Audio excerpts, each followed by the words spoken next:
Hello guys. तो आज हम लोग आर्कियोलॉजिकल एंथ्रोपोलॉजी में एंट्री करेंगे। आर्कियोलॉजिकल एंथ्रोपोलॉजी बेसिकली बिल्कुल एक नया मॉड्यूल है, ठीक है। ये मैं इसलिए ले रहा हूँ क्योंकि हमारा जो डेली आंसर राइटिंग प्रोग्राम है वीक 1 और वीक 2 पूरी तरीके से अच्छी तरीके से कंप्लीट हुआ, ठीक है। वीक 1 और वीक 2 में आपको इतनी दिक्कत नहीं आई होगी, लेकिन वीक 3 में जो मेरे टॉपिक्स हैं हमारे जो टेस्ट सीरीज़ के 1.1, 1.2, 1.3 आर्कियोलॉजिकल एंथ्रोपोलॉजी जो है पूरी, वो इतनी आसान नहीं है यार, ठीक है। उसमें काफ़ी काम लग जाता है, ठीक है। अगर आप ध्यान से देखें तो मेजर तौर पे कुछ टॉपिक्स हैं जो आर्कियोलॉजिकल एंथ्रोपोलॉजी के आजू बाजू घूमते हैं। जैसे सपोज करो एक है रेस, ठीक है, और एक अपनी आर्कियोलॉजिकल एंथ्रोपोलॉजी जिसमें टॉपिक नंबर 1.8 ऑफ पेपर 1 और ये 3 टॉपिक 1.1, 1.2, 1.3 ये मिलके काफ़ी टफ पोर्शन बनाते हैं, ठीक है। रेस हो गया पूरा एक, और फॉसिल्स हो गया, लैंग्वेज वाला पोर्शन हो गया, ठीक है। ये 3-4 टॉपिक्स इतने ज़्यादा मेहनत मांगते हैं कि मतलब 30 to 40% एंथ्रोपोलॉजी में जो इंसान काम करता है, ठीक है, उसकी मेहनत इसी डायरेक्शन में लग जाती है, ठीक है। क्योंकि इसमें काफ़ी कुछ रटना भी होता है, और रटना मतलब नाम होते हैं खूब भयानक भयानक साइट्स के नाम, आर्कियोलॉजिकल साइट्स के नाम, खूब सारे कल्चर्स को हमें पढ़ना पड़ेगा, स्टोन टूल्स पढ़ने पड़ेंगे, ठीक है। फिर उनको लिखना है, उनके डायग्राम्स बनाने हैं, और किस तरीके से कल्चर का, टूल्स का इवोल्यूशन हुआ है इसको समझाना है, ठीक है। अब मैं इतना मानता हूँ कि ये जो वीक चलेगा मेरा जो डेली आंसर राइटिंग प्रोग्राम वाला, ठीक है, इसमें मैं क्वेश्चंस को बहुत आसान रखूंगा, टफ नहीं रखूंगा। जैसे आज जो क्वेश्चंस हमने पोस्ट किए हैं, एक सोहन कल्चर पे क्वेश्चन पोस्ट किया है, ठीक है। अब इस कल्चर को समझने के लिए आपको कुछ बेसिक चीज़ें पता होनी चाहिए, ठीक है। बाकी मैं बस इतना करूंगा इस वीडियो के माध्यम से कि आर्कियोलॉजिकल एंथ्रोपोलॉजी में आपका इंटरेस्ट थोड़ा बहुत जाग जाए, ताकि आप बुक की रीडिंग कर लें आराम से, ठीक है। और बुक जो पढ़नी है इस मॉड्यूल को करने के लिए वो मैं अपने टेलीग्राम ग्रुप जो है हमारा यूपीएससी फोरम एंथ्रोपोलॉजी उसमें बता चुका हूँ, ठीक है। तो उसको फॉलो करें। तो एंट्री करते हैं, ठीक है। चलिए, आर्कियोलॉजिकल एंथ्रोपोलॉजी क्या है, ठीक है। आर्कियोलॉजिकल एंथ्रोपोलॉजी है it deals with dig out sites, ठीक है। डॉक्यूमेंट निकाल लेना जो हमारे पेड ग्रुप में है, ठीक है, आर्कियोलॉजिकल एंथ्रोपोलॉजी का, उसके साथ साथ बिल्कुल उसी ऑर्डर में चलेंगे, ठीक है। Archaeological anthropology deals with dig out sites and find tools. Tools समझते हैं, टूल्स औजार, ठीक है, जो पुराने जमाने में लोग रहते थे, हमारे पूर्वज, ठीक है। पेलियोलिथिक हो गया, मीजोलिथिक हो गया, नियोलिथिक फेज हो गया, चाल्कोलिथिक फेज हो गया, ठीक है। कई कल्चर्स तो अनस्क्रिप्टेड चले गए जिनके बारे में कुछ रिटन रिकॉर्ड्स नहीं थे, ठीक है। प्री हिस्ट्री इसी को तो बोलते हैं, ठीक है। तो उनके कल्चर बोलते कैसे हैं? उनके कल्चर बोलते हैं उनके टूल्स के जरिए। हम उनके बारे में जानेंगे उनके टूल्स की स्टडी करके कि किस तरह की सोसाइटी रहा करती थी। इंडियन सब कॉन्टिनेंट की बात कर रहा हूं, इंडियन आर्कियोलॉजी की बात कर रहा हूं, ठीक है। तो हम पर्टिकुलर सोसाइटीज के टूल्स के जरिए, उनके कल्चर्स के जरिए उनकी हिस्ट्री को आइडेंटिफाई करने की कोशिश करेंगे, ये जानने की कोशिश करेंगे कि इंडिया में किस तरह के लोग रहते थे और किस डायरेक्शन में इंडिया में कल्चरल इवोल्यूशन हुआ है।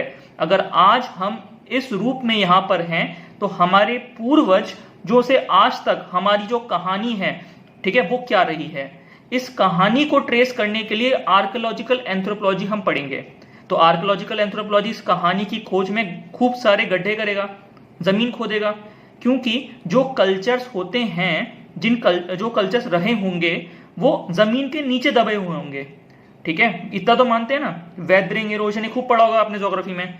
समय के साथ साथ हम जो है धरती से ऊपर उठते चले जाते हैं, ठीक है, और हमारे जो कल्चर्स हैं पास्ट के वो जमीन के नीचे दबते चले जाते हैं, ठीक है। अगर आपको कल्चर्स को खोदना है, कोई निकालना है, तो जमीन को खोदना पड़ेगा, उन टूल्स को निकालना पड़ेगा, उन स्केलेटन्स को देखना पड़ेगा, और फिर ये बताना पड़ेगा कि इंडिया में किस तरह के इंडिजिनस लोग रहा करते थे, वो किस तरह का कल्चर यूज करते थे। आर्कियोलॉजिकल एंथ्रोपोलॉजी बस यही है, समझ में आया। तो it deals with dig out sites and find tools, पत्थर के या हड्डियों के, स्टोन्स और tools, bones, and then after reconstruct the life and the culture of the people who made these. जो कल्चरल टूल्स हमें मिलेंगे खुदाई करके, किन्होंने ये कल्चरल टूल्स बनाए हैं। आप इतना समझ में आया? चलिए आगे बढ़ते हैं। One must always be aware about the current excavation activities. हमारे भारत में जहां जहां एक्सकेवेशन एक्टिविटीज चल रही हैं इसके बारे में हम लोगों को पता होना चाहिए। अखबार में आता है तो थोड़ा थोड़ा मतलब इंटरेस्ट रखा करिएगा, क्योंकि इन्हीं पे क्वेश्चंस बन जाते हैं एंथ्रोपोलॉजी में। ठीक है, अब एंथ्रोपोलॉजी में एक्चुअल में करंट की इतनी इंपॉर्टेंस है नहीं। पेपर 2 जो ऑप्शनल्स के होते हैं ना वो एप्लीकेशन बेस्ड होते हैं, इसमें करंट का एंगल घुसाने की कोशिश करते हैं। यूपीएससी के निर्देश भी यही हैं कि पेपर 2 को इतना ज्यादा एप्लीकेशन बेस्ड बनाओ और पेपर 1 को थ्योरेटिकल रखो। ठीक है, ताकि बच्चे का सही इंटेलेक्ट पता कर सकें। ठीक है, तो अब आर्कोलॉजिकल एंथ्रोपोलॉजी में इंडिया इसमें डालने का बड़ा महत्व ये है कि वो करंट अफेयर्स को खींच सकें। तो अखबार में जहां भी आप आर्कोलॉजिकल साइट्स एक्सकेवेशन या फिर कहीं कुछ मिला या फिर कहीं कोई कंकाल मिला तो उसको थोड़ा पढ़ लीजिए। ठीक है, थोड़ा आइडिया ले लीजिए कि क्या चीज है वो ऊपर ऊपर से। इतना समझ में आया? ठीक है, तो one must always be aware about the current excavation activities going on at least in और नियर अवर कंट्री। हमारे कंट्री के अंदर तो हमें पता होना चाहिए at least, since they might directly और इनडायरेक्टली रिलेट अस, क्योंकि हमसे अगर रिलेट करेगा तो क्वेश्चन बनेगा एंथ्रोपोलॉजी में इन सम वे और द अदर वे। क्लियर हुआ? अब आगे बढ़ते हैं। जो एंथ्रोपोलॉजी में आर्कोलॉजिकल स्टडीज होती हैं वो 3 मोटे मोटे फेजेस में क्लासिफाइड है, जो आज हम करने की कोशिश करेंगे, बस टच करेंगे। सबसे पहला है पेलियोलिथिक फेज, दूसरा है मेसोलिथिक फेज और नियोलिथिक फेज। अब ये जो फेज बनाए हैं हमने कैसे बनाए हैं? ये फेज हमारे आर्कोलॉजिकल एंथ्रोपोलॉजिस्ट ने इनके कल्चर्स को निकाल के बनाए हैं। वो ये देखे हैं कि किस पर्टिकुलर पीरियड में ठीक है कौन सा कल्चर डोमिनेट कर रहा है, कौन सा कल्चरल टूल डोमिनेट कर रहा है, और उस टूल के प्रीडोमिनेंस से उन्होंने उस पर्टिकुलर पीरियड की टाइमलाइन बनाई है। ठीक है, और ये टाइमलाइन कैसे बनी है? Carbon dating methods. ये पेपर 1 में है पूरा टॉपिक, कार्बन डेटिंग कैसे होती है पूरा समझाऊंगा। ठीक है, बहुत टेक्निकल चीजें हैं, इस पे क्वेश्चन बस बनते हैं। रिलेटिव डेटिंग हो गई, कार्बन C4 डेटिंग हो गई, C14 डेटिंग हो गई, बहुत आसान तरीके हैं। ठीक है, बस छोटे छोटे मैंने क्या कर रखा है, एक एक पेपर में पूरा मेथड्स बना रखे हैं। एक पेज मतलब A4 फ्रंट साइज, उतना ही रटना है। 15 नंबर का 10 नंबर क्वेश्चन आएगा, हो जाता है। ठीक है, चलिए, तो आर्कोलॉजिकल एंथ्रोपोलॉजी में 3 फेज में पढ़ना है। पैलियोलिथिक सबसे पहले, फिर मेसोलिथिक, फिर नियोलिथिक। यही कल्चर का इवोल्यूशन बताएगा हमें। ठीक है, और कल्चर का इवोल्यूशन हम देखेंगे टूल टाइपोलॉजी से, कि किस तरीके से टूल्स चेंज हुए हैं डाउन द एजेस। ये तो समझ में आया? चलो, अब आर्कोलॉजी प्रोवाइड करता है cultural evidence of human evolution, कि ह्यूमन इवॉल्व कैसे किया है, ह्यूमन का कल्चर इवॉल्व कैसे किया है, तो उसका एविडेंस कौन देगा? टूल्स देंगे। आर्कोलॉजी का मेजर कंसर्न क्या है? आर्कोलॉजी का मेजर कंसर्न ये है कि किस तरीके से कल्चर जो है, ठीक है, चेंज हुआ है, और how changes occurred with time, समय के साथ साथ ये चेंजेस हुए कैसे हैं, इन नेचर ऑफ टूल्स, किस तरह के टूल्स यूज करे हैं और किस तरीके से वो इवॉल्व किए हैं। बात समझ में आ रही है? जो आज हम धनुष बाण देखते हैं तो उसकी एक इवोल्यूशन हिस्ट्री है, ये तो मानेंगे ना? ठीक है, आज अगर आप भाला देखते हैं तो उसकी एक इवोल्यूशन हिस्ट्री है। ठीक है, किसी भी एक पर्टिकुलर कल्चर की एक इवोल्यूशन हिस्ट्री है, और कभी ना कभी वो कल्चर अपने टाइमलाइन में प्रीडोमिनेट जरूर किया होगा। ठीक है, इसी को समझने की कोशिश करेंगे। खूब सारे डायग्राम्स हैं, हर डायग्राम को आप आंसर में लगाने की कोशिश करिएगा। ठीक है, इतना क्लियर हुआ? तो ये क्या चीज है? ये है टूल टाइपोलॉजिकल इवोल्यूशन, कि किस तरीके से चेंजेस हुए हैं समय के साथ टूल्स में, और कौन कौन से टूल्स रहे हैं और किस तरीके से टूल्स इवॉल्व करे हैं। अब इंडिया में इतना तो मानेंगे कि हर सोसाइटी एक जैसी नहीं थी। जूलियन स्टीवर्ट ने क्या बोला था? Ecological perspective of culture, different geography के हिसाब से इंसान जो है अपने आप को अडेप्ट करने के लिए उस एनवायरनमेंट में डिफरेंट कल्चरल टूल्स बनाते हैं। तो हर एक सोसाइटी की नीड अलग होगी उस सोसाइटी में रहने के लिए, तो कल्चर के टूल्स भी डिफर करेंगे। तो इंडिया में रीजनल वेरिएशन रहेगा टूल्स का। ठीक है, इंडिया में रीजनल वेरिएशन रहेगा। ठीक है, चलिए, और यही है आर्कोलॉजिकल एंथ्रोपोलॉजी। तो टूल्स टाइपोलॉजिकल इवोल्यूशन को समझेंगे आर्कोलॉजिकल एंथ्रोपोलॉजी के जरिए। ठीक है, अब मैं आपको समझाना चाहूंगा, जैसे पंजाब और बिहार का आपने डायग्राम है।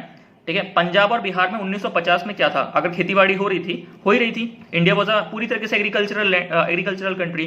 तो उस टाइम पे 1950 में हल होता था, प्लो होता था। ठीक है, बिहार में भी प्लो होता था, लेकिन 2020 आते आते क्या हुआ है, वहां पे नंबर ऑफ प्लोस कम होते चले गए हैं। ठीक है, हल यूज करने वाले लोग कम होते थे। सपोज करो पहले 100% लोग हल चलाते थे बैल के जरिए, ठीक है, या फिर खुद चलाते थे, लेकिन आज जो है 5% लोग होंगे बिहार में, जो 5% लोग होंगे जो केवल हल चला रहे हैं, बाकी 95% लोग ट्रैक्टर से खेतीबाड़ी कर रहे हैं। लेकिन अब बिहार में आज क्या रहा है?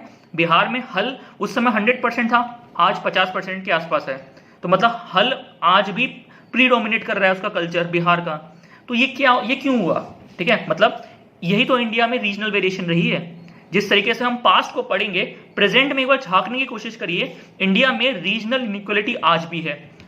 तो कल्चर के टूल्स आज भी वेरी करते हैं डिफरेंट डिफरेंट रीजन्स में। ये ट्रैक्टर, ये हल, ये सब क्या है? ये सब कल्चर के टूल्स हैं जो इंसान ने बनाए हैं उसकी जिंदगी को आसान बनाने के लिए। अब एग्रीकल्चर को आसान बनाने के लिए एक हल भी है और ट्रैक्टर भी है। आसान ज्यादा क्या है? ट्रैक्टर है, ठीक है, हल तो नहीं है। बट उस इंसान के लिए फाइनेंशियली वायबल नहीं है ट्रैक्टर लेना, क्योंकि उसकी जमीन बहुत छोटी है या फिर वो बहुत गरीब है। ये सब चीजें हैं। ग्रीन इवोल्यूशन ने काफी सारे चेंजेस करे, स्ट्रक्चरल चेंजेस की एग्रीकल्चर में, और वो लेबोरेटरी कौन सी थी जहां पे 1966 में ग्रीन रिवॉल्यूशन आया था और आगे जाके बहुत सक्सेसफुल रहा? वो रहा था पंजाब और हरियाणा वाला इलाका। इसलिए वहां पे रीजनल प्रॉस्पेरिटी बढ़ी, ठीक है। एक कल्चरल टूल के बदलने से रीजन में डेवलपमेंट कैसे आता है, वहां पे लोगों की जिंदगी आसान कैसे होती है, ये इसका बहुत सही एग्जांपल है। इतना समझ में आया? तो ग्रीन इवोल्यूशन का क्वेश्चन मैंने पूछा था डेली आंसर राइटिंग प्रोग्राम में, वहां आपने बहुत अच्छे से दिया था, ठीक है। अब आगे बढ़ते हैं, उसमें ये एंगल भी डाल देना एक, ठीक है। अब ग्रीन इवोल्यूशन में आपने देखा होगा कि ग्रीन इवोल्यूशन में हाई यील्डिंग वैरायटी सीड्स बांटी थी सरकारों ने, ठीक है। काफी सारे कोऑपरेटिव फार्मिंग के जो लॉज थे उनको डेवलप करने की कोशिश की गई थी, ठीक है। मतलब बोला था कि अपने लैंड को पूल करो, बड़े लैंड पे हम हाई यील्डिंग वैरायटी सीड्स उगा के प्रोडक्शन को बढ़ाएंगे और प्रोडक्टिविटी को बढ़ाएंगे, ठीक है। भाखरा नंगल डैम वहां पे एस्टेब्लिश किया गया उस रीजन में इरिगेशन फैसिलिटीज को स्ट्रॉन्ग करने के लिए, ठीक है। ये सब चीजें थी जो बूस्ट करी उस पर्टिकुलर रीजन को, ठीक है। और वहां पे ग्रीन रिवॉल्यूशन के फ्रूट्स मिले, तो वहां पे लोगों ने टेक्नोलॉजी में अपग्रेडेशन किया और धीरे धीरे करके अपनी जिंदगी को आसान बनाया। तो उनके कल्चरल टूल्स डिफर किए, बदले, ठीक है। समझ में आ रहा है? यही ग्रीन रिवॉल्यूशन का इंपैक्ट था, टेक्नोलॉजी का इंपैक्ट था। याद करो, मैंने बताया था टेक्नोलॉजिकल पर्सपेक्टिव ऑफ कल्चर किसने दिया था? Leslie A white. तो उसका एंगल अब यहां डालना, तो यही तो थॉट का एप्लीकेशन है, ठीक है। थॉट का एप्लीकेशन आप आर्कियोलॉजी में कैसे करेंगे, आर्कियोलॉजी का यूज आप इंडियन हिस्ट्री, प्री हिस्ट्री में कैसे करेंगे, और उसका इस्तेमाल आप इंडियन एंथ्रोपोलॉजी में कैसे करेंगे, ये सब लिंकेजेस हैं, ठीक है। पढ़ तो हर कोई लेता है, डिस्क्रीट डाटा हर किसी के पास है, आपको ये लिंकेजेस बनानी है। जिस टाइम पे ये आ गई तो आपके आंसर्स ब्यूटीफुल होने स्टार्ट हो जाएंगे। इतना समझ में आ रहा है? तो technological perspective of culture Leslie A White का डालेंगे, new evolutionist approach, American school of new evolutionism. इतना क्लियर हुआ? चलिए, हाँ, तो technology help to evolve a cultural tool, जैसे लिखा है from plough to tractor, this is our major area of concern, what we should look in archaeology. Archaeology में हमें यही देखना है कि किस तरीके से टूल्स इवॉल्व किए हैं, ठीक है। How this evolution of tool typology has happened with regional variation. देखो, पूरे इंडिया में टूल्स मिले हैं जगह जगह, पर ऐसा है कि कहीं आपको केवल लोअर पैलियोलिथिक के टूल मिले हैं, कहीं आपको मेसोलिथिक के टूल मिले हैं, कहीं आपको नियोलिथिक के टूल्स ज्यादा मिले हैं, और कहीं आपको तीनों तरह के हर एरा का टूल मिला है, ठीक है। अब इसका क्या मतलब? इसका ये मतलब है रीजनल वेरिएशन रहा है इंडिया में, एज अ सब कॉन्टिनेंट टूल्स का रीजनल वेरिएशन रहा है। कोई एक पर्टिकुलर टूल कहीं प्रीडोमिनेट कर रहा है। अब ये टूल्स हैं किस तरीके के, ये अभी रुक जाओ, क्लियर करूंगा। मतलब इतना याद रखना कि पूरे इंडिया में यूनिफॉर्मली हर एरा का टूल नहीं मिला है, ठीक है। अगर किसी पर्टिकुलर एरिया में कोई पर्टिकुलर सोसाइटी रहा करती थी तो वहां पे हो सकता है कि हर एरा का टूल मिल जाए, या फिर देखो सीधी सी बात है, अगर हर एरा का टूल मिल रहा है तो इसका ये मतलब है वो सोसाइटी काफी लंबे सालों तक एग्जिस्टेंस में रही है। बात समझ में आ रही है? किसी पर्टिकुलर एरिया में केवल एक पर्टिकुलर टाइप का टूल मिल रहा है, मतलब इसका ये है कि वो सोसाइटी कुछ पर्टिकुलर ड्यूरेशन के लिए रही है। यही तो आर्कियोलॉजी आंसर्स निकालता है, और सब नोट्स में अच्छे से लिखा हुआ है। क्लियर हुआ? चलो आगे बढ़ते हैं। Due to various technology orientations, क्योंकि टेक्नोलॉजिकल ओरिएंटेशंस बदली हैं, different regions of India had seen development non equitably.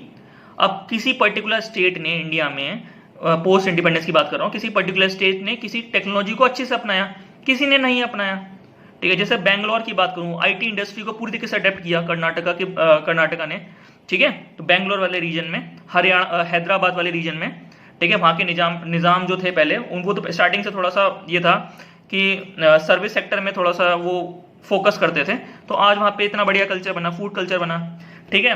तो आपकी स्टेट, आपकी सोसाइटी, जिस एरिया को आप बिलोंग कर रहे हैं, वो किस पर्टिकुलर कल्चर को कितनी जल्दी अडेप्ट कर लेगी, किस पर्टिकुलर टेक्नोलॉजी को कितनी जल्दी अडेप्ट कर लेगी, उसी हिसाब से उसके कल्चरल टूल्स निकल के आएंगे, ठीक है। आप किसी पर्टिकुलर टेक्नोलॉजी को तभी तो अडेप्ट करेंगे जब वो आपके लिए बेनिफिशियल हो, और अगर किसी पर्टिकुलर टेक्नोलॉजी जो आपके लिए बेनिफिशियल है वो आप पूरी तरह से अडेप्ट कर लेंगे तो इस तरह के कल्चरल टूल्स निकल के आएंगे जो उस सोसाइटी के लिए बेनिफिशियल रहेंगे, उस सोसाइटी को सो कॉल्ड नहीं वैसे डेवलपमेंट की तरफ लेके जाएंगे। ठीक है, अब डेवलपमेंट की कोई डिफाइंड डेफिनेशन नहीं होती है एंथ्रोपोलॉजी में कि हम किसी सोसाइटी को डेवलप बोलें, किसी को अंडर डेवलप्ड बोलें, किसी को अनडेवलप्ड बोलें। बताया था ना, कल्चरल रिलेटिविज्म। ठीक है, जब तक सोसाइटी अपने कल्चरल टूल्स के साथ खुशी खुशी रह रही है, ठीक है, that society is called developed in the definition of anthropology. ठीक है, चलिए अब आईटी इंडस्ट्री का इकोसिस्टम बना बेंगलोर में, तो कल्चरल टूल्स वहां बेंगलोर में उस हिसाब से बन गए। लेदर इंडस्ट्री का इकोसिस्टम डेवलप हुआ कानपुर में, यूपी में, तो वो डिफरेंट इकोसिस्टम है, तो वहां पे अलग तरीके के उस पर्टिकुलर इंडस्ट्री को सूट करने वाले कल्चरल टूल्स बने। ठीक है, तो यही बताने की कोशिश कर रहा हूं। ठीक है, हर एक पर्टिकुलर रीजन का अपना एक हिस्टोरिकल एविडेंस होगा जिसके हिसाब से वहां पे कल्चर्स बनेंगे। ये क्या है? यही तो हिस्टोरिकल पार्टिकुलरिज्म है। लगा दिया आर्कोलॉजिकल एंथ्रोपोलॉजी में थॉट। ठीक है, हर एक कल्चर का एक यूनिक हिस्टोरिकल एविडेंस रहेगा जिसके जरिए वहां पे कल्चर्स बनेंगे। This is historical particularism application in this archaeological anthropology. ठीक है, इसीलिए थॉट पढ़ाया है पहले। चलिए, इतना क्लियर हुआ। ह्यूमन का बिहेवियर और उनका पर्सपेक्टिव भी उनके इकोलॉजिकल इकोसिस्टम, उनके कल्चरल इकोसिस्टम के हिसाब से बदलता है। ठीक है, क्योंकि human behaviour is also culture. ठीक है, सोसाइटीज में लोग रह रहे हैं, उनका अगर ह्यूमन बिहेवियर बदलेगा, ठीक है, उनका देखने का सोचने का नजरिया बदलेगा, तो इसका यह मतलब है उस सोसाइटी का कल्चर बदल रहा है, क्योंकि human behaviour is also culture. ठीक है, चलिए इतना क्लियर हुआ।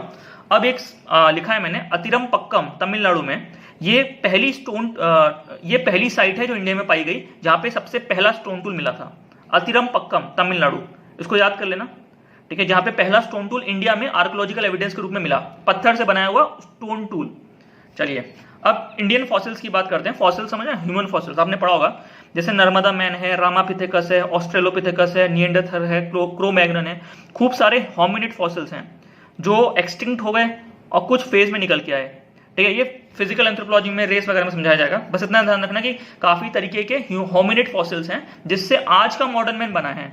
ठीक है, अब ऐसा नहीं है कि हर तरीके का होमिनिड फॉसिल इंडिया में पाया जाता है। इंडिया में केवल दो पाए जाते हैं, एक नर्मदा मैन, एक रामापिथेकस। इनके एक्चुअल के कंकाल मिले हैं। ठीक है, अब ये कैसे हैं ये हम आर्कोलॉजी में आगे बढ़ेंगे तो समझाएंगे। ठीक है, एक्चुअल में कंकाल मिले हैं नर्मदा मैन और रामापिथेकस के। ठीक है, ऑस्ट्रेलोपिथेकस नहीं मिला इंडिया में, निएंडरथल नहीं मिला है, क्रो-मैग्नन नहीं मिला है।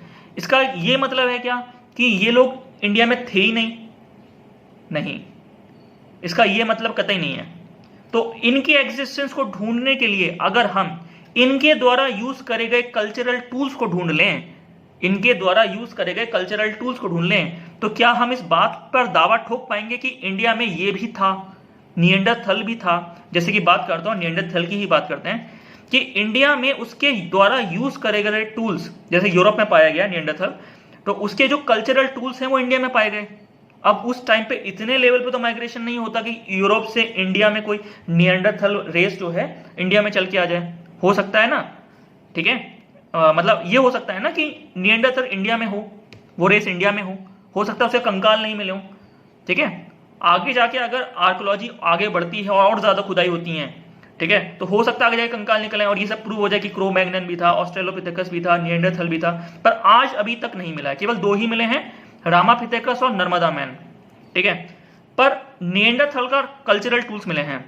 It means Neanderthal might be there on Indian land, ये हो सकता है।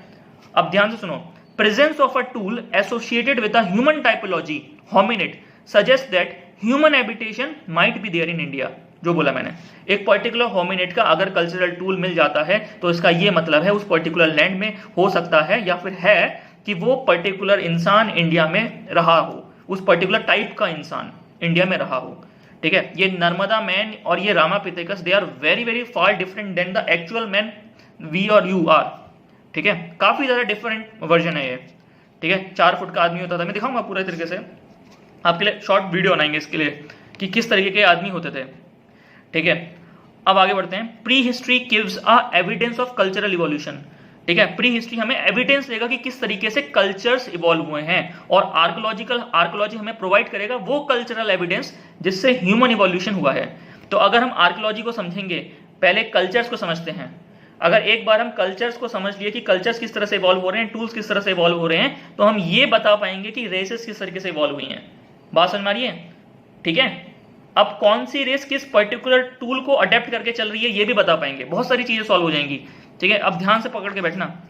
प्री हिस्ट्री हमें एविडेंस देगा कि कल्चरल इवोल्यूशन कैसे हुआ है, और आर्कोलॉजी हमें एविडेंस देगा कि ह्यूमन इवोल्यूशन कैसे हुआ है। और कौन सा एविडेंस? कल्चरल इवोल्यूशन देगा, कल्चरल एविडेंस देगा।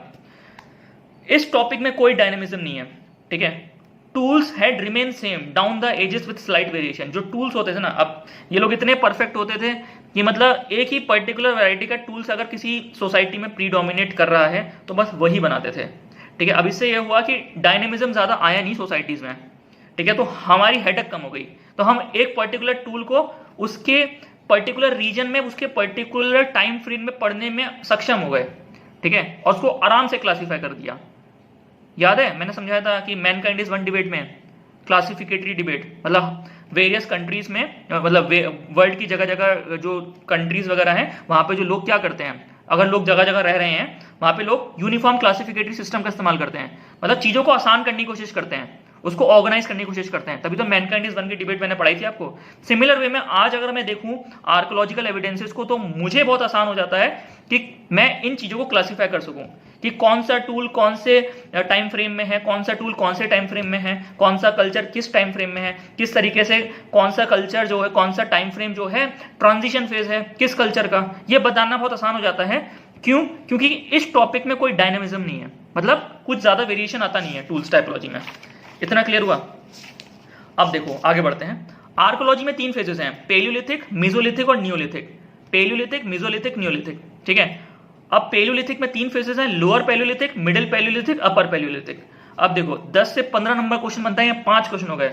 लोअर पेलियोलिथिक आ सकता है, मिडिल पेलियोलिथिक आ सकता है, अपर पेलियोलिथिक आ सकता है, मीजोलिथिक आ सकता है, निजोलिथिक आ सकता है। और इन क्वेश्चंस के अपने अपने वेरिएंट्स, वेरिएंट कुछ भी हो, बता रहा हूं आपको, वेरिएंट कुछ भी हो, आपको जो बचाया जा रहा है बस वही छाप देना। ठीक है, और समझ जो है एंथ्रोपोलॉजी की वो डेवलप हो जाएगी कि आंसर को किस डायरेक्शन में मोल्ड करना है, पर ये समय के साथ होगा। ठीक है, चलिए। Every culture begins with earlier culture and culminates in later culture. इस बात को याद रखना, हर एक कल्चर पुराने कल्चर से स्टार्ट करता है और नए कल्चर में जाके खत्म हो जाता है। ठीक है, इस पे क्वेश्चन बना था, ये पूरी स्टेटमेंट थी यूपीएससी में। ठीक है, क्लियर हुआ? चलिए, ये जो लाइन है इस पे क्वेश्चन में आगे समझाऊंगा, पहले कल्चर समझा लूं कि एक पर्टिकुलर लोअर पैलियोलिथिक में किस तरह का कल्चर है, मेसोलिथिक में किस तरह का कल्चर है, ये 5 फेजेस में समझा लूं। बस इतना याद रखना कि जो हमारा होमो सैपियंस सैपियंस है, जो आज का मानव है, वो कब ओरिजिनेट हो गया था? वो ओरिजिनेट हुआ था अपर पैलियोलिथिक में। ठीक है, अपर पैलियोलिथिक में रहा, मेसोलिथिक में रहा, नियोलिथिक में रहा, इतना याद रखना। ठीक है, क्लियर हुआ? चलिए, सबसे पहले हम एंट्री कर रहे हैं पैलियोलिथिक कल्चर की। पैलियोलिथिक कल्चर में जो सबसे पहला कल्चर है वो है लोअर पैलियोलिथिक कल्चर। ठीक है, लोअर पैलियोलिथिक कल्चर जो आया था उसको चलाया था होमो इरेक्टस ने। होमो इरेक्टस वही रेस है जिसमें जो होमिनिड है सबसे पहले खड़ा हो गया था, उसका इरेक्ट पोस्चर आ गया था। उससे पहले ये लोग 4 पैरों पे चलते थे, 2 हाथ 2 पैर पूरा जमीन पे रखते हुए, इस तरीके से। ठीक है, समझ रहे हैं? जो बंदर देखोगे ना, चिंपैंजी ऑरंगुटान वगैरह, वो इस तरह से चलते हैं। ठीक है, वो कल्चर था पहले, मतलब उस तरह का आदमी था। लेकिन होमो इरेक्टस में वो पूरी तरीके से पहली बार खड़ा हुआ था होमिनिड। ठीक, ये रेस में समझाएंगे कि होमो इरेक्टस में पहली बार खड़ा हुआ था होमिनिड। ठीक है, और देखो होमो इरेक्टस में क्या हुआ था, उसका हाथ का अंगूठा फ्री हुआ था जो होमिनिड था। उससे पहले ये अंगूठा दबा रहता था। ठीक है, ये हैंड का मूवमेंट नहीं था। जैसे ही ये अंगूठा फ्री हुआ होमो इरेक्टस में और वो खड़ा हुआ, ठीक है, तो कल्चर्स बनने स्टार्ट हो गए, क्योंकि उसके फ्री हैंड ने कल्चर बनाए। ठीक है, क्या कुत्ता, जो कुत्ता होता है ना, ठीक है, वो अपने हाथ से खाना खा सकता है या अपने हाथ से कोई चीज बना सकता है? बैल देख लो, जिसके पास फ्री हैंड नहीं होता ना, जिस भी रेस के पास, जिस भी स्पीशीज के पास, वो कल्चर नहीं बना सकता। ठीक है, 2 चीजें होनी चाहिए मतलब कल्चर बनाने के लिए, एक फ्री हैंड और एक सोच, ब्रेन। ठीक है, इंटेलेक्ट। अब होमो इरेक्टस में ये चीजें होनी स्टार्ट हो गई थी। ठीक है, तो कल्चर्स बनने स्टार्ट हो गए। ठीक है, तो लोअर पैलियोलिथिक में हैंड फ्री हुआ, ठीक है, इंटेलेक्ट था। क्योंकि मैं आपको बताऊंगा कि ब्रेन साइज किस तरीके से बढ़ रहा था, 1400 सीसी तक किस डायरेक्शन में पहुंचा, होमो इरेक्टस का ब्रेन साइज कितना था, उसके बाद निएंडरथल में कितना बड़ा हो गया, निएंडरथल होमो सैपियंस में कितना छोटा हुआ या बड़ा हुआ, ये समझाऊंगा आपको रेस में। ठीक है, ब्रेन की कैपेसिटी आपके इंटेलेक्ट लेवल को बढ़ाएगी डायरेक्टली, और इंटेलेक्ट लेवल बढ़ेगा और आपका फ्री हैंड आपका कल्चर बनाएगा। कल्चर क्या, आपके हाथ के द्वारा बनाया हुआ आइटम, ठीक है, समाज को दी हुई चीजें आपके हाथ के द्वारा, यही कल्चर है। ठीक है, अब मैं नोट्स लिख रहा हूं अपने हाथों से, तो ये मेरा कल्चर हो गया। ठीक है, आपकी मम्मी रोटी बनाती हैं आटे से, तो रोटी जो बन के आती है वो उनका कल्चर हो गया। समझ में आ रहा है? तो हर एक इंसान के चारों तरफ कल्चरल आइटम्स हैं। अब ये अडेप्टर है, ये किसी ने टेक्नोलॉजी इस्तेमाल करके आसान बना दिया ना कि मैं इस ग्रुप ऑफ पेजेस को स्टेपल कर लूं, तो इसका यूज जो है इंसान की जिंदगी को आसान बना दिया, पर किसी ने तो सोचा होगा ये इसको बनाया जाए। ठीक है, यही तो टेक्नोलॉजिकल पर्सपेक्टिव ऑफ कल्चर है लेस्ली ए वाइट का, जिसने इंसान के इस काम को आसान बना दिया। यही तो टेक्नोलॉजिकल इवोल्यूशन है, पर इसको बनने से पहले काफी सारे इसके वेरिएंट्स रहे होंगे, मतलब इससे पहले कुछ और होता होगा, फिर कुछ और होता होगा, पर समय के साथ साथ ये आ गया। अब हो सकता है इसके बाद कुछ और आए, गन आ जाए, गन मारो अपने आप स्टेबल हो जाए। समझ में ना? तो ये धीरे धीरे करके इवॉल्व होती हैं चीजें। ठीक है, पहले आप कुछ और चीजें करते थे, अब अपने आप को ही देख लो। अगर आप 20 साल पहले जाएं, अगर आप बड़े हैं, तो आप अपनी जिंदगी को देखिए कि आपके आजू बाजू कल्चरल आइटम्स किस तरह के थे। ब्लैक एंड व्हाइट टीवी था, आज एलसीडी में देख रहे हैं। लैपटॉप्स थे, मोटे मोटे कंप्यूटर हुआ करते थे, आज लैपटॉप्स रखा हुआ है। ठीक है, सेल्फी का कल्चर है, ये ओरिजिनेट हुआ। ठीक है, खूब सारी चीजें हैं जो धीरे धीरे करके समय के साथ इवॉल्व करती हैं। दो वेरिएंट्स होते हैं, एक होता है टेक्नोलॉजिकल पर्सपेक्टिव, किसका, लेस्ली ए वाइट का। एक होता है इकोलॉजिकल पर्सपेक्टिव, ये होता है जूलियन स्टीवर्ट का। इकोलॉजिकल पर्सपेक्टिव कल्चर का कब बनता है, जब इंसान के सामने बेसिक क्वेश्चन होता है सर्वाइव करने का, कि भाई सर्वाइव करा जाए। और टेक्नोलॉजिकल पर्सपेक्टिव कब बनता है, जब इंसान सैचुरेटेड है, अपनी जिंदगी में जी रहा है, बस उसका एक मोटिव है कि इंसान अपनी जिंदगी को कैसे आसान करे। तो ये है technological perspective Leslie A White का। और जूलियन स्टीवर्ट का इकोलॉजिकल पर्सपेक्टिव। देखो, इकोलॉजिकल पर्सपेक्टिव डोमिनेट कर रहा था पहले, इंसान वही चीजें बना रहा था कि जिससे उसकी जिंदगी चलती रहे, कि उसका सर्वाइवल मेंटेन रहे। धीरे धीरे करके ये इकोलॉजिकल पर्सपेक्टिव सप्रेस करता है और technological perspective Leslie A White का उठता है। और आज का समाज कल्चरल मेटीरियलिस्टिक के रूप में हो रहा है। मतलब ये जानते हैं ना, लेस्ली ए वाइट वो कल्चरल मेटीरियलिस्टिक बंदा। ठीक है, वो ये दिखाता कि culture as a material society में कैसे इंटीग्रेट हो रहा है और उसकी नीड सोसाइटीज को किस तरीके से मॉडिफाई कर रही है। ये आज मैं कवर कर दूंगा न्यू इवोल्यूशनिज्म में, जितनी चीजें बती हुई हैं। ठीक है, तो ये सब चीजें था। तो जब तक हाथ फ्री है, माइंड का इंटेलेक्ट लेवल है, तो कल्चर तो बनेगा।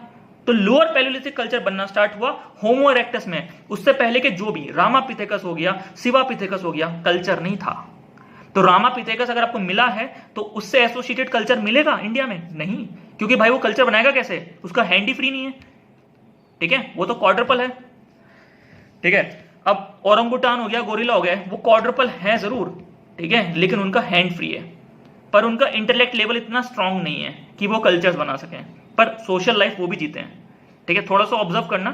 ठीक है, कुछ रिसर्चेस चल रही हैं, पेपर्स भी पब्लिश हुए हैं कि किस तरीके से उनकी सोशल लाइफ और हमारी सोशल लाइफ को अलाइन करा जा सकता है। अगर हम किसी चिंपैंजी को बोलने की आदत डलवाएं, ये हुआ है, मैं शेयर करूंगा आपके साथ ग्रुप में, तो वो क्या एक्चुअली में बोल सकता है, क्या उसका वोकल उस लेवल पर लाया जा सकता है जिस तरीके से इंसान ने अपने वोकल को डेवलप किया है। आज हम जैसे बोल पा रहे हैं इतने आसान तरीके से, ऐसा नहीं था पहले यार। ठीक है, पहला बोल पाना बहुत मुश्किल था, ये समय के साथ इवॉल्व हुआ है। ठीक है, क्या पहले का इंसान बोलता था? नहीं, धीरे धीरे करके वोकल्स डेवलप हुए हैं। फिजिकल एंथ्रोपोलॉजी आपको बस बायोलॉजिकल इवोल्यूशन समझाएगा, इंसान किस तरीके से बायोलॉजिकल इवॉल्व हुआ है और उस बायोलॉजिकल इवोल्यूशन ने किस तरीके से इंसान के कल्चरल इवोल्यूशन को सपोर्ट किया है। इसी चीज को पढ़ना है, और हर एक चीज कनेक्टेड है। ठीक है, कोई चीज अलग नहीं है। क्लियर हुआ? तो होमो इरेक्टस में कैरेक्टरिस्टिक टूल में सबसे पहला था चॉपर टूल, फिर था चॉपिंग टूल, फिर था हैंड एक्स। अब जो चॉपर टूल था उसमें था एक side flicking, one side flicking. ठीक है, और चॉपिंग टूल में था बोथ साइड फ्लिकिंग, और हैंड एक्स में था ऑल साइड फ्लिकिंग। अब देखो, जैसे डायग्राम बना हुआ है, पहले पत्थर है, उस पत्थर में अब सपोज कर लो, कैसे समझाऊं, ये एक पत्थर है, ये एक पत्थर है समझ लो। अब इस पत्थर का एक हिस्सा बहुत खुदरा हुआ है, तो अगर मैं इस पत्थर के एक हिस्से को यहाँ पे मैं कुछ पत्थर लगा के ठोक ठोक के मैं इसको निकाल के बिल्कुल स्मूथ कर दूं इस सरफेस को, मैंने इस पत्थर का केवल एक सरफेस स्मूथ किया है, तो ये है मेरे पास चॉपर। अगर मैं इस पत्थर का एक सरफेस स्मूथ कर दिया तो ये है चॉपर। अगर मैं इस पत्थर का दोनों सरफेस, ये वाला सरफेस और ये वाला सरफेस, बिल्कुल अपोजिट वाला सरफेस, अगर मैं इस पत्थर का बिल्कुल अपोजिट वाला सरफेस बिल्कुल फ्लैट कर देता हूं, स्मूथ कर देता हूं, तो ये होगा चॉपिंग। ठीक है, समझ में आ रहा है? और अगर इस पत्थर का मैं कोई भी सरफेस अनइवन नहीं छोड़ता हूं, मतलब हर जगह से जहां भी ऊपर दिख रहा है मैं उसको फ्लेक ऑफ करे जा रहा हूं, फ्लेक ऑफ करे जा रहा हूं, फ्लेक ऑफ करे जा रहा हूं। ठीक है, फ्लेक समझते हैं? जब आप बचपन में पत्थर वत्थर तोड़ते हो, क्या तोड़ा ही होगा यार, हल्का फुल्का मारा होगा कहीं ना कहीं, कुछ ना कुछ, किसी को बच्चों को पत्थर मार रहे, पत्थर टूट जाता था। तो पत्थर जो टूटते हैं ना तो शार्प एजेस निकलते हैं, मतलब बहुत बारीक बारीक लंबी लंबी स्लाइस निकलती है पत्थर की, पत्थर पे मारते मारते मारते मारते। वो जो पतली पतली स्लाइस होती है ना, बहुत नुकीली होती है, कई बार लग जाती हैं, मारो। ठीक है, ऐसे करके नुकीला पत्थर मारा, वो नुकीली चीज होती है ना, उनको बोलते हैं फ्लेक्स। तो ये लोग क्या करते थे, मोटे पत्थर को ज्यादा से ज्यादा, ठीक है, स्मूथन करने की कोशिश करते थे। अगर एक साइड से स्मूथ किया है तो है चॉपर, दो साइड से करा है चॉपिंग, अगर चारों तरफ से किया है तो उसे बोलते थे हैंड एक्स। भाई बस ये टर्मिनोलॉजी है, इनको किसी और वे में मत लेना। ये एक पत्थर है, अगर एक साइड से को फ्लैट करा तो चॉपर, दो से करा तो चॉपिंग, और पूरा कर दिया तो हैंड एक्स। ये पागल थे क्या? ये ऐसा क्यों करते थे? कुछ ना कुछ तो यूज होगा। देखो, लोअर पैलियोलिथिक कल्चर जो था ना, वहां पे जो एनवायरमेंटल कंडीशन थी उसको समझने की कोशिश करते हैं। वहां पे आइस एज डोमिनेट कर रही थी। ठीक है, मतलब टेम्परेचर बहुत डाउन था, एवरेज टेम्परेचर, बिल्कुल बर्फ जमी रहती थी। ठीक है, तो वहां पे फास्ट मूविंग एनिमल्स आपको मिलेंगे नहीं, तो आपकी जो शिकार होते थे ना, आपका जो basic question is to survive, जो जूलियन स्टीवर्ट का है। ठीक है, तो उसके लिए आप क्या कर रहे हैं, आप बड़े बड़े पत्थरों को लेके आ रहे हैं। ठीक है, आप ग्रुप बना लिए हैं कि हम लोग मिलके एक बड़े जानवर को मारेंगे और फिर 7-8 दिन तक उसी को खाएंगे। ये था उनका कल्चर। ठीक है, अब क्या करते थे, ऐसा बड़े बड़े पत्थर बनाते थे। ठीक है, बड़े बड़े पत्थर बना लिए, अब उस पत्थर को इकट्ठा रखते थे एक जगह पे, फिर 10-15 लोग मिलकर उस पत्थर को खींचते थे, और जैसे ही हाथी आता था कहीं नीचे ऊपर पहाड़ी पे जाके पत्थर फेंक के हाथी को मार देते। हाथी वहां पे जो था वो था मैमूथ, वो बाल वाला हाथी देखा है, लंबे वाला सूंड वाला, उसको मार देते थे, उस पत्थर से वो मर जाता था। कई बार मरता था, कई बार नहीं मरता था। कई बार ऐसा होता था कि ये आदमी मर जाते थे, उस पत्थर के साथ चले जाते थे और मर जाते थे। ठीक है, ये सब था, तो ये काफी डिफिकल्ट कल्चर था। ठीक है, पर basic question is to survive. ठीक है, अब उसी के चक्कर में ये बना चॉपर, चॉपिंग और हैंड एक्स। इतना क्लियर हुआ? तो ये होमो इरेक्टस ने बनाया जब पहली बार इंसान खड़ा हो रहा है। इतना क्लियर हुआ? चलिए अब आगे बढ़ते हैं। देखो, अब क्या होता था, जब ये पत्थर होता था तब ये तोड़ते थे साइडों से, तो तोड़ के इसमें वेस्ट मटेरियल क्या है, खुद सोचो। वेस्ट मटेरियल इसमें फ्लेक्स जो गिर रहे हैं, जो नुकीले पत्थर गिर रहे हैं। क्लियर हुआ? ठीक है, अब क्या हुआ, धीरे धीरे करके टेम्परेचर बढ़ रहा था। ठीक है, थोड़ा थोड़ा वार्म हो रहा था टेम्परेचर। ठीक है, अब जैसे जैसे टेम्परेचर वार्म होगा, ठीक है, जैसे जैसे टेम्परेचर बढ़ेगा, ठीक है, तो रेसेस जो उस समय थी, क्या वो उस टेम्परेचर को अडेप्ट कर पाएंगी? Basic question is natural selection, जो फिजिकल एंथ्रो में पढ़ेंगे। नेचर सेलेक्ट करेगा कि कौन आगे बढ़ेगा, नेचर सेलेक्ट करेगा कौन आगे बढ़ेगा। आपकी बॉडी में प्रेजेंट होने वाले वो प्रोटीन्स जो आपके डीएनए बनाएंगे उस नेचर में अडेप्ट करने के लिए। ठीक है, जो आपके बायोलॉजिकल इवोल्यूशन से आपकी बॉडी में वो प्रोटीन्स बनेंगे कि क्या आप गर्म एटमॉस्फेयर में रह पाएंगे। ठीक है, तो यहां पर जो डोमिनेट कर रही थी रेस वो थी निएंडरथल की। ठीक है, निएंडरथल। ठीक है, ये भी था कि होमो इरेक्टस जो है निएंडरथल में कन्वर्ट हो गया है। क्यों कन्वर्ट हो गया है? क्योंकि उसकी बॉडी ने समय के साथ, अब एकदम से टेम्परेचर बढ़ेगा नहीं ना यार। जैसे अगर मान लो -5 डिग्री सेल्सियस था टेम्परेचर लोअर पैलियोलिथिक में, तो पहले -4.9 -3 तक पहुंचेगा कई सालों तक, फिर -1 0 तक पहुंचेगा कई हजारों सालों तक, उसके बाद और हजारों साल लगेंगे टेम्परेचर बढ़ने में। अब धीरे धीरे करके टेम्परेचर बढ़ रहा है, तो धीरे धीरे उस टेम्परेचर के अकॉर्डिंग जो इंसान है, होमिनिड है, उसके अंदर कुछ बायोलॉजिकल चेंजेस आएंगे, और वो चेंजेस इस तरीके से बनेंगे कि नेचर उसको सेलेक्ट करेगा कि भाई तू आगे बढ़। ठीक है, बात समझ में आ रही है? ये सब डीएनए, प्रोटीन, जीन्स का खेला है। ये मैं आगे जब फिजिकल एंथ्रोपोमेट्री का मॉडल लूंगा, अगर आप लोग बोलेंगे, ठीक है, तभी मैं आगे बढ़ाऊंगा इसको। ठीक है, क्लियर हुआ? तो ये पूरा जुड़ा हुआ है, आर्कियोलॉजी में रहता है ना, इसमें मेहनत है, पूरी अच्छी खासी मेहनत है इसमें। ठीक है, क्लियर हुआ? तो टेम्परेचर बढ़ रहा था। अब क्या हुआ, इसमें निएंडरथल डोमिनेट कर रहा है। ठीक है। निएंडरथल डोमिनेट तो कर रहा था, पर इस एरा को खत्म होते होते निएंडरथल पूरी तरीके से वो as a race vanish out हो जाती है। क्यों? क्योंकि वो अडेप्ट तो कर रहा था, पर टेम्परेचर जितना ज्यादा बढ़ रहा था उसके खुद की बायोलॉजिकल इवॉल्व होने की स्पीड उतनी ज्यादा नहीं थी। ठीक है। फिर कोई और होमिनिड जो है कहीं और से, निएंडरथल से ही या फिर कहीं और से दूसरा किसी प्रकार की रेस बनेगी। ठीक है, वो आगे समझाऊंगा। इसको बस ध्यान रखना कि मिडल पैलियोलिथिक कल्चर में निएंडरथल था और टेम्परेचर वार्म हो रहा था। ठीक है। तो अब इनके आसपास क्या था? अब क्या हुआ इनके आसपास? जब टेम्परेचर वार्म होगा, ठीक है, तो कोल्ड एज एरा खत्म होगी, तो थोड़ा बर्फ पिघलेगी। बर्फ पिघलेगी तो छोटे जानवर बाहर निकलने की कोशिश करेंगे। ठीक है। अब छोटे जानवर जब बाहर निकलेंगे, जैसे मछलियां भी आ जाएंगी, ठीक है, खरगोश भी आ जाएंगे, ठीक है, फास्ट रनिंग एनिमल्स भी आ जाएंगे, खूब सारी चीजें, ऐसी चीजें आ जाएंगी जिनको मारने के लिए फ्लेक्स की आवश्यकता पड़ेगी, छोटा टूल की आवश्यकता पड़ेगी। ठीक है, छोटा और एफिशिएंट टूल्स की। अब समझते हैं। देखो इन्होंने क्या किया, इन्होंने फ्लेक्स को उठाया। ठीक है, इन्होंने बोला यार हमको ना थोड़ा इजी और हैंडी चाहिए टूल। ठीक है, इन्होंने सोचा चूंकि ये निएंडरथल का दिमाग जो है होमो इरेक्टस से बड़ा था, इंटेलेक्ट लेवल भी बढ़ रहा है। ठीक है, इंटेलेक्ट लेवल बढ़ रहा है और हैंड भी पूरी तरीके से फ्री हो चुका है। ठीक है, अब मूवमेंट भी आसान रहे। पहले 8 या 9 आदमियों को मोटा पत्थर लेके जाना पड़ता था, अब फ्लेक्स हम रखें, वी विल कैरी फ्लेक्स। तो फ्लेक टूल्स बनाए। फ्लेक टूल्स में 4 तरह के टूल्स हैं, क्लीवर है, स्क्रैपर है, पॉइंट है, बोरर है। इनके डायग्राम्स बुक्स में देखिए, मैं आपको भेजूंगा, पीडीएफ भेजूंगा। ठीक है, कि कौन सी चीज किस तरह की दिखती है, ये बनाए। अब एक ही फ्लेक के 4 वेरिएंट्स हैं, मतलब एक ही रॉ मटेरियल इस्तेमाल करके आपने 4 तरह के कल्चर बना दिए। क्लीवर हो गया, स्क्रैपर हो गया, पॉइंट हो गया, बोरर हो गया, पर है फ्लेक कल्चर ही। तो फ्लेक्स इस्तेमाल होना स्टार्ट हो गया, मतलब उन छोटे नुकीले पत्थरों से अब जानवरों को आप मारना स्टार्ट करेंगे। अब ध्यान से सुनो, in Europe this flake tool culture was called Mousterian culture. जो ये फ्लेक टूल का कल्चर है इसी को बोलते हैं माउस्ट्रियन कल्चर। अब माउस्ट्रियन कल्चर पे क्वेश्चन बनता है 10 नंबर का। अब पता ही नहीं भाई क्या है माउस्ट्रियन कल्चर, क्या लिखोगे? फ्लेक टूल अगर आपको आइडिया लग गया और आपको ये स्टोरी पता है तो बस पूरी स्टोरी के आगे एंड फ्लेक टूल पे कर देना, आंसर खत्म, नंबर मिलेगा। क्लियर हुआ? तो अब क्या हुआ, आगे बढ़ते हुए निएंडरथल का इंटेलेक्ट बढ़ रहा था, निएंडरथल की रीजनिंग पावर बढ़ रही थी। दे रियलाइज, उनको लगा कि large stones are very difficult to carry, जो बड़े पत्थर हैं उनको कैरी करना बहुत मुश्किल है। So why not make more efficient small tools. ठीक है, जैसे मैंने बोला, so they reduced, they realize to which flakes they threw away, जिन फ्लेक्स को वो वेस्ट समझ के फेंक देते थे, they could be utilized as a raw material for making small and efficient tools.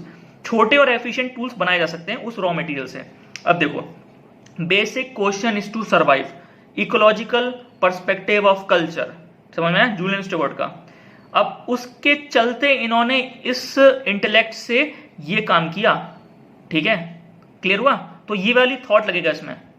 ठीक है, तो निएंडरथल की रीजनिंग पावर बढ़ी और उन्होंने सोचा कि अब हमको जो है हमको बड़े पत्थर ना लेके छोटे पत्थरों से शिकार करना है, क्योंकि हम बड़े पत्थरों से शिकार नहीं कर पा रहे हैं।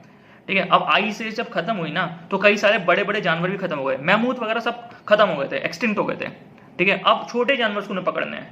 ठीक है, तो ये कल्चर डेवलप हुआ, इसी कल्चर को बोलते हैं माउस्ट्रियन कल्चर, फ्लेक टूल कल्चर। छोटे फ्लेक्स से मारेंगे। अभी उस फ्लेक के आगे देखना तुम, ब्लेड बनाएंगे, उसको और पेना करेंगे।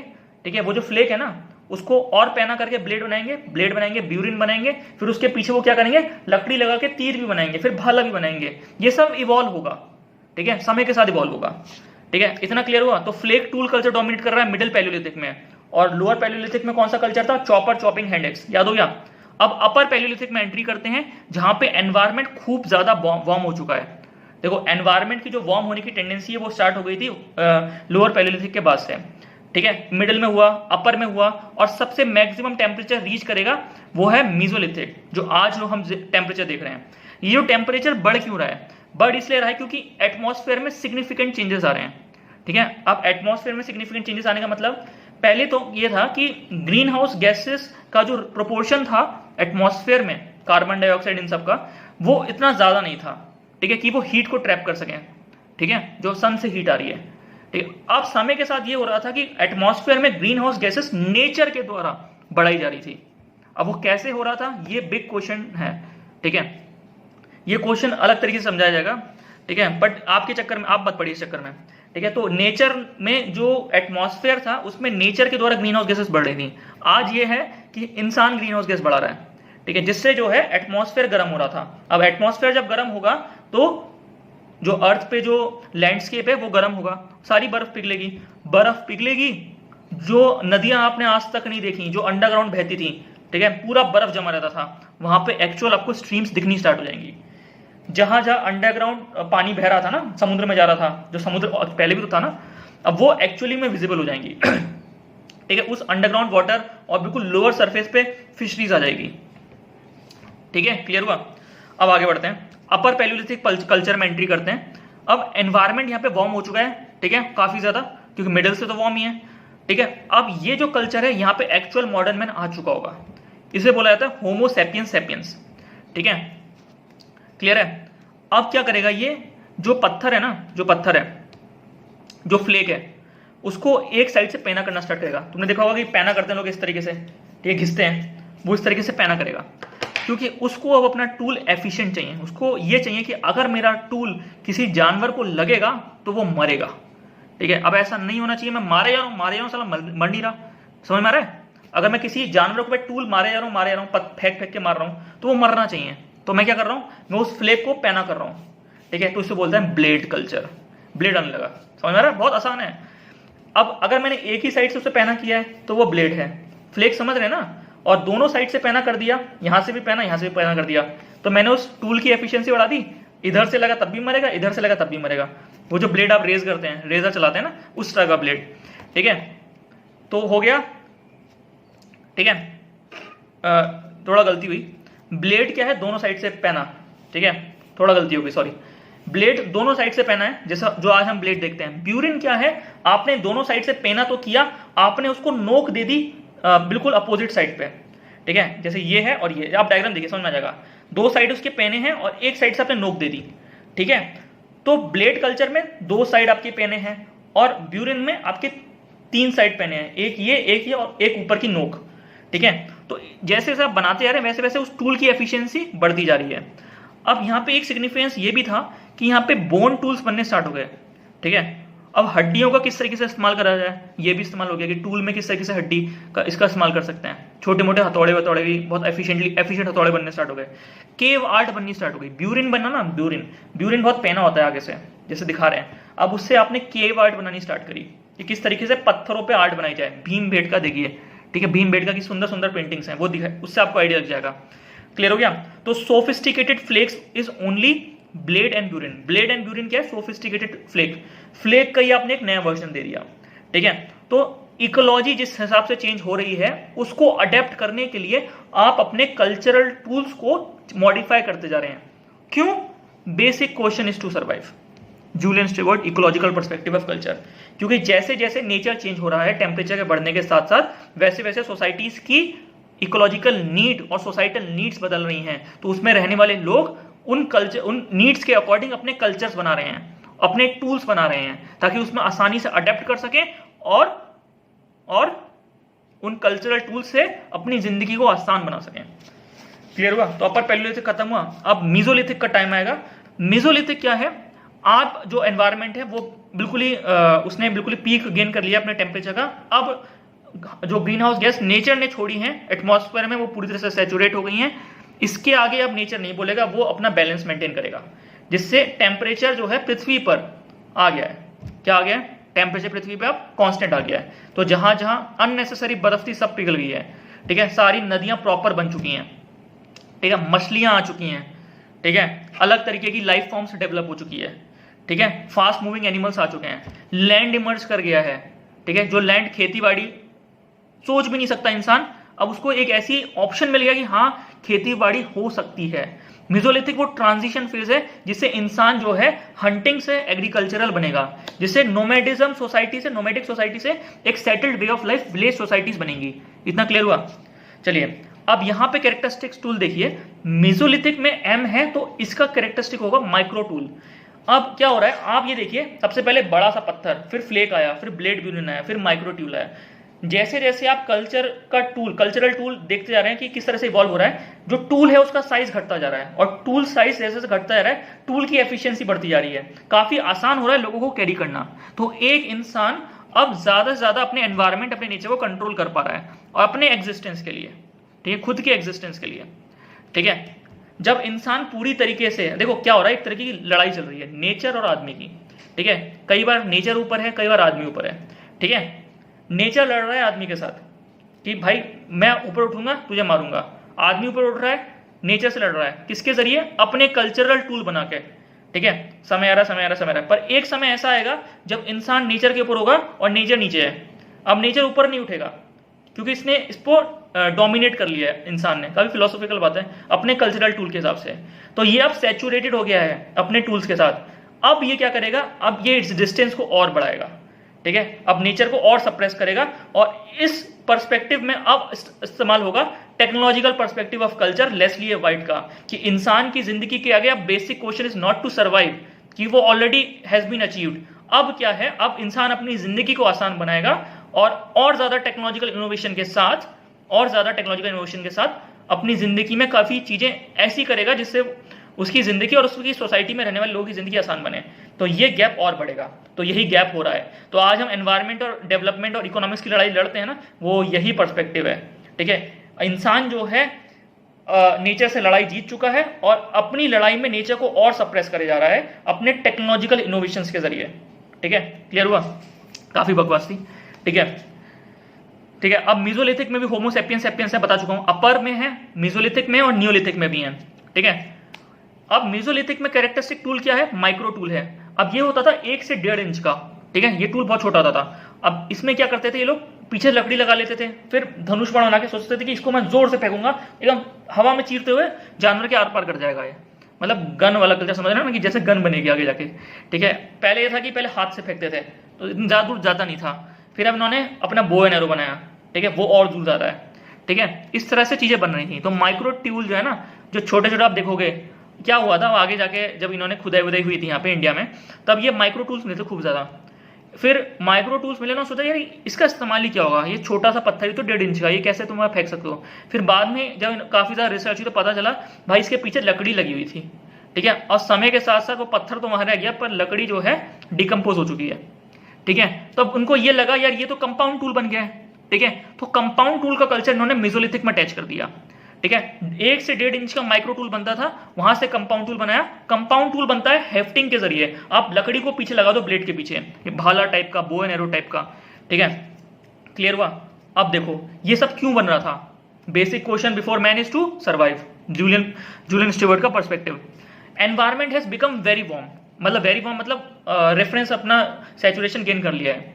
अब जो है इंसान जो है, हो सकता है कि वो उस पर्टिकुलर एनवायरनमेंट में रहने के लिए अभी प्रतिबद्ध नहीं है, हो सकता है कि अभी उसका बायोलॉजिकल उस तरह से इवॉल्व नहीं हुआ है। तो वो क्या करेगा इस दरमियान में, वो अपने कल्चर के टूल्स को स्ट्रॉन्ग करेगा कि मैं कैसे भी करके रहना चाहिए, ठीक है। मैं मरूं नहीं, अगर मैं बाहर जाऊं तो मरूं नहीं इस गर्मी में, ठीक है। अगर मैं बाहर जाऊं तो मुझे एनफ खाना मिले, ठीक है। मैं नेचर पे नेचर से ज्यादा एक्सट्रैक्ट करूं अपने आप को जिंदा रखने के लिए, ठीक है। तो इसी के लिए वो टूल्स बनाता गया। उसमें एक इनोवेशन ये है, जो इनोवेशन हुई है ना कल्चरल इनोवेशन, वो इसी वजह से हुई है।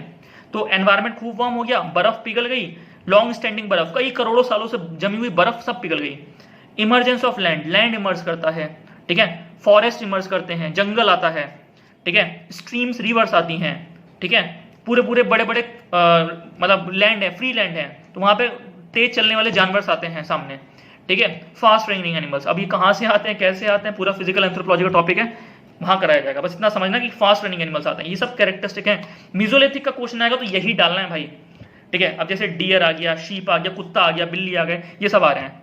अब इनको मारना है या इनको कंट्रोल करना है तो आपको चाहिए थे एफिशिएंट टूल्स जो आपने बनाए मीजोलिथिक में, और वहां पे सबसे एफिशिएंट माइक्रो टूल्स हैं, 1 से 1.5 इंची का बिल्कुल पैने वाले फ्लेक्स, ठीक है, ब्लेड ब्यूरिन्स के बाद आए हैं। क्लियर हुआ? ये सब हो चुका है। अब नियोलिथिक में क्या हुआ, ठीक है, नियोलिथिक आया, ठीक है।